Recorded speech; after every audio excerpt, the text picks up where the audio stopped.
2029కి ఎమర్జీ ఈ పార్టీని లీడ్ చేసే దిశగా లోకేష్ వెళ్తారంటారా? 29 ఏమో 34 కూడా ఇదే నడుస్తుంది. ఇప్పుడు పవన్ కళ్యాణ్ గారు చాలా కార్డియల్గా ఉన్నాడు.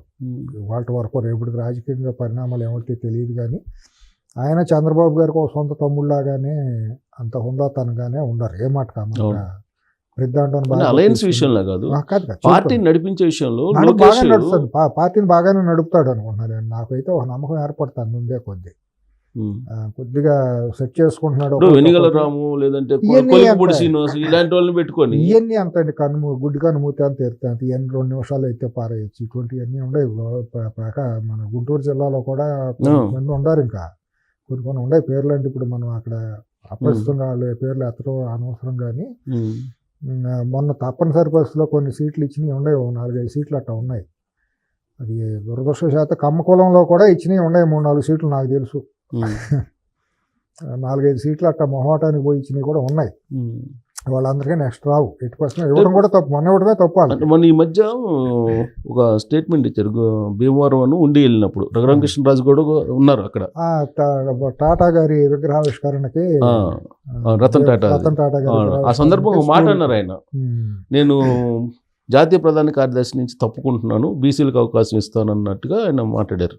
నేను ఫాలో కాదు అన్నారు. ఆ మాట ఏంటి, దాని అర్థం ఏంటి అసలు? మంచిదేనండి. బాధ్యతలు అట్లా అప్పచెప్పి ఏముంది, ఇప్పుడు పార్టీ ఆయన కంట్రోల్లో ఉంటుంది. నెక్స్ట్ ఏంటి, ఏదో ఒకటి ఉంటుంది ఆయనకి ఆలోచన. ఏముంటుందో ఏంటో ఇప్పుడు కొన్ని ఉన్నా మనం మాట్లాడకూడదు. నేను మాట్లాడినాం. పార్టీ అధ్యక్షుడు ఏమన్నా నేనేం మాట్లాడినాం, మంచిగా జరుగుతుంది. వర్కింగ్ ప్రెసిడెంట్ నేను మాట్లాడడం మంచిగా జరుగుతుంది. ఇప్పుడు దానికన్నా మెరుగైన పోస్ట్ కి అయితే మెరుగ్గా కాకపోయినా ఇంకో కాకపోయినా సమాజానికి మంచి పని చేస్తాడు ఆ కుర్రాడు. ఆ నమ్మకం అయితే కనపడతాను. ఆ దిశగా పోస్ట్ అయితే ఉంటుంది అంటారు. ఏదైనా పోస్ట్ లేకపోయినా పనులు అయితే ఉంటాయి. పోస్టే ఉండాలి. పనులు చేయాలంటే చిత్తశుద్ధి ఉంటే చాలు కదా. తండ్రికి చేదోడు అవదోడుగా ఉండి పార్టీ బాధ్యతలను భుజాన్ని వేసుకుని ఇప్పుడు జరుగుతున్న మచ్చలని లోపాలను అన్నింటినీ తొలగించుకునే విధంగా ముందుకెళ్ళాడు అనుకోండి బాధ్యతతో. లోపాలను మనం ఎత్తి చూపుతున్నాం మంచి కోరి. మనమేమో టికెట్ లైసెన్స్ ఇట్లా, బకెట్ లైసెన్స్ ఇట్లా, అపాయింట్మెంట్ కూడా అవసరం లేదు. ఎందుకంటే 40 ఏళ్ళకి పుట్టిన దగ్గర నుంచి ఆ పార్టీ మీద ఒక ఇది ఉంది కాబట్టి. సరే, ఆ పార్టీ మీద ఉందా, కుటుంబం మీద కూడా ఉంటుంది. బయట రహస్యం ఏమో దాంట్లో ఉంది,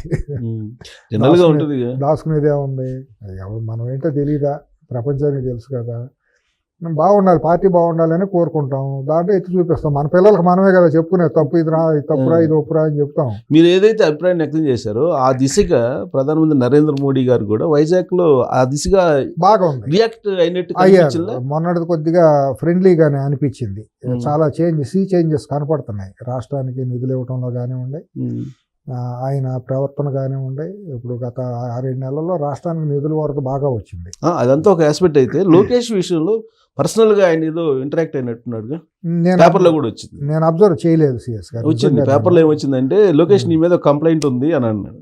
వెంటనే ఈయన ఏదో సర్ప్రైజ్ అయ్యి బెహం పెడితే 6 నెలలు అయింది, నువ్వు ఎందుకు కలవలేదు నన్ను, ఢిల్లీ వచ్చి ఫ్యామిలీతో వచ్చి కలవని అన్నాడంట. అంటే ఏంటి, ఆయన అంటే ఓన్ చేసుకుంటున్నారా లేకపోతే ఏంటి? ఓన్ చేసుకుంటే ఏదో ఒక రిలేషన్, కార్డియల్ రిలేషన్. ఇప్పుడు అన్ఫార్చునేట్ గా జరిగిందండి 2015-16లో ఆ గ్యాప్ జరగకుండా ఉండాల్సింది. కారణాలు ఏంటో 18లో ఆ గ్యాప్ ఏంటో అది దురదృష్టకరం. అదే వితౌట్ ఎనీ బెనిఫిట్ డిపార్ట్ అయ్యారు. అది నేను అప్పుడు వ్యతిరేకం. వ్యక్తిగతంగా నేను ఇష్టపడలా. రీజన్ కాజు లేకుండా కలవటం విడిపోవటం అనేది తప్పు. కలవటమే తప్పు, కలిసిన తర్వాత విడిపోవటం తప్పు. అది అప్పుడే కొద్దిగా మరి తప్పుడు డైరెక్షన్లో నాకుండా అయిపోయింది. ఇప్పుడు మీటింగ్ అంతా అయిపోయిన తర్వాత తప్పు డైరెక్షన్లో తప్పుడు సలహాలతో వెళ్ళారు బాబు గారు అనేది నాకున్న సమాచారం. దానికి భారీ మూల్యం తెలుగు జాతి చెల్లించుకుంది. రాష్ట్రం చెల్లించుకుంది. పార్టీదే ఉంది. పార్టీ ఎక్కడ పోయినా పార్టీ ఎక్కడికి పోదు అది.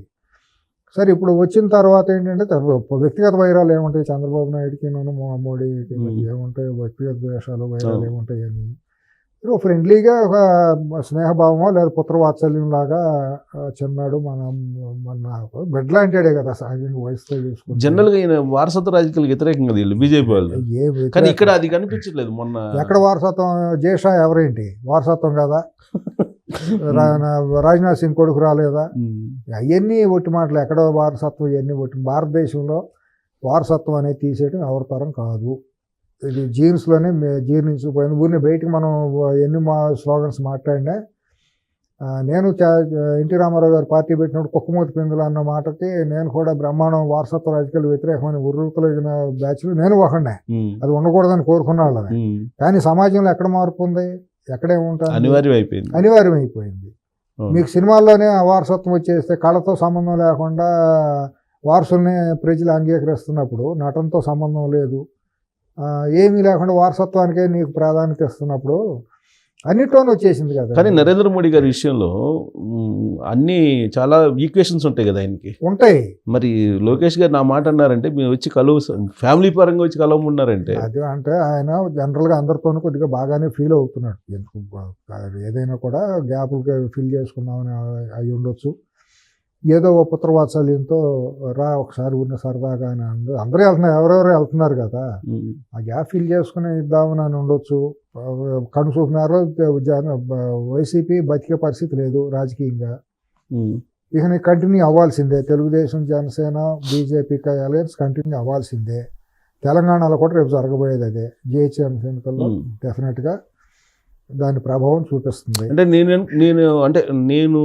నాకున్న డౌట్ ఏంటంటే, ఇప్పుడు ఆయన్ని అంత ఆప్యాయంగా పిలిచాడని అంటే జగన్మోహన్ రెడ్డితో ఉన్న బంధం బలహీన పడినట్టే. 100% రేపు మార్చిలోపు చాలా తీవ్రమైన చేంజెస్ జరుగుతాయి తెలంగాణ, ఆంధ్రాలో రాజకీయంగా.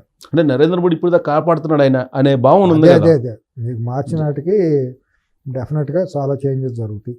బెయిల్ రద్దు అయ్యేవాళ్ళు బెయిల్ రద్దు అవుతాయి, లోపలికి వెళ్ళేవాళ్ళు లోపలికి వెళ్తాయి, కేసులు మొదలవుతాయి, కొత్త కేసులు వస్తాయి. ఈ పలకరింపు దాని సంకేతం అంటారా? 100%. ఋతుపవనాలు వర్షం వచ్చినప్పుడు ఋతుపవనాలు వస్తాయి కదా, ఈశాన్య ఋతుపవనాలు, నైరుతి ఋతుపవనాలు అని అంటాం కదా. అట్టా మంచి సూచన, మంచి సూచికే, శుభ పరిణామమేనా అని అనుకుంటున్నాను నేను. అది మంచి ముందడుగే. మార్పు అనేది మంచికి ముందడుగు. అంటే ఆయన మనసులో లేకపోతే 6 నెలలు అయింది నువ్వు ఎందుకు కలవదు, నువ్వు ఫ్యామిలీతో వచ్చి కలువు అని అన్నారంటే, అది మనం ఒక ప్రధానమంత్రి, అందులో నరేంద్ర మోడీ నటోరియస్ పొలిటీషియన్ ఆయన, నో డౌట్ అన్నారంటే దాంట్లో ఖచ్చితంగా ఆంతర్యం ఉంటుంది. No sentiments. నేను వ్యక్తిగతంగా నరేంద్ర మోడీ, బీజేపీకి నేను వ్యతిరేకం, మీకు తెలిసిందే కదా. రాజకీయంగానే, వ్యక్తిగతంగా ఏముంది కానీ నాకు ఆ రాజకీయ ప్రక్రియలో బీజేపీ అనే దానికి పాత పార్టీ దానికి నేను ఇదైనా కూడా ఆర్ఎస్ఎస్ అటువంటి వాటికి నేను అభిమానించినా కూడా ఈ తెలంగాణలో, ఆంధ్రాలో వాళ్ళు చేసుకున్న నిర్ణయాలు కేసీఆర్ నేను జగన్ లాంటి వాళ్ళని సమర్థించడంలో నేను పూర్తిగా వ్యతిరేకించాను. నాకు గిట్టదు, ఇవాళ కూడా నేను డైజెస్ట్ చేసుకోలేను. బీఆర్ఎస్ నేను వైసీపీని, బీజేపీ లాంటి పార్టీ, జాతీయ భావం కలిగిన పార్టీ పెంచి పోషించడం నేను వ్యతిరేకిస్తాను. సో ఆ ఎరాకు ఫుల్ స్టాప్ పడినట్టే అనుకోవాలి. అంటే పూర్తి స్థాయిలో ఇంకా అందరికి నమ్మకం రాలా వస్తుందండి. ఎందుకంటే వాళ్ళ అవసరం, బీజేపీ కూడా సౌత్ ఇండియాలో అవసరం ఉంది. సొంతగా ఎమర్జ్ అయ్యేది ఇప్పుడు కన్సూప్ మేరలో లేదు. సెయిల్ అవ్వాల్సిందే. సెయిల్ అయినప్పుడు గుడ్ పీపుల్తో సెయిల్ అయితే వాళ్ళకు కూడా ఇమేజ్ పెరుగుతుంది. రాష్ట్రం బాగుంటే, ఇప్పుడు నిధులు వచ్చినాయండి, చంద్రబాబు గారు నామూలని వచ్చినాయి అని ఏం లేదు, మోడీ గారు ఇచ్చారని చెబుతున్నారు కదా, పవన్ కళ్యాణ్ గారు కూడా ఓపెన్గా చెబుతున్నారు కదా, ఢిల్లీ నిధులు ఇస్తుందని ప్రపంచం చూస్తుంది కదా. ఇప్పుడు ఢిల్లీ నుంచి నిధులు తీసుకొచ్చి చంద్రబాబు గారు నాయనని అంటే ప్రజలు నవ్వరా? ప్రజలకు తెలియదు వాళ్ళు మీడియా ద్వారా.